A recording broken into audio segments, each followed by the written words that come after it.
Hello' everyone, আশা কৰোঁ আপোনালোক সকলো ভালে আছে। আজি বহুত দিনৰ মূৰত ব্লগ এটা বনাবলৈ ষ্টাৰ্ট কৰিছোঁ আৰু আজি হৈছে উৰুকাৰ আগদিনাখন, মানে পৰহিলৈ হৈছে মাঘ বিহু।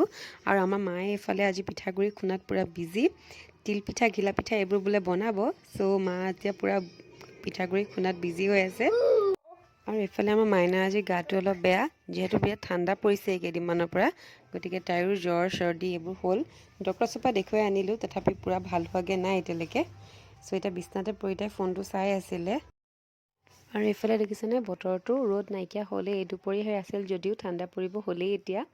আৰু এইফালে আজি মায়ে বনালে খিচিৰি, যিহেতু মাৰ আজি বহুত কিবাকিবি কাম আছিলে, পিঠাগুড়ি খুন্দিব আছিলে। চ' সেইকাৰণে মায়ে অলপ শ্বৰ্টকাট বনালে আৰু খিচিৰিটো খাবলৈ বিৰাট টেষ্টি হৈছিলে। আৰু এইফালে আজি পালেহি মোৰ পাৰ্চেল এটা। এইটো বহুত দিনৰ আগতে মই অৰ্ডাৰ দিছিলোঁ, কিন্তু আজি বহুত দেৰিকৈ পালেহি। চাউণ্ড বক্স এটা ৱায়াৰলেছ। আৰু এইফালে এইখিনি মাইনাৰ গোটেইখিনি দৰৱ দেখিছেনে, দৰৱ খায়ো ছোৱালীজনী এতিয়ালৈকে পূৰা ভাল হোৱা নাইগৈ। আৰু এইফালে তাইকো খিচিৰি খুৱাই দিছোঁ আৰু লগতে অলপমান প্লেইন চিপছ দি দিছোঁ। চ' সেয়াই, আজি ব্লগটো ইমানতে সামৰিছোঁ। Bye bye.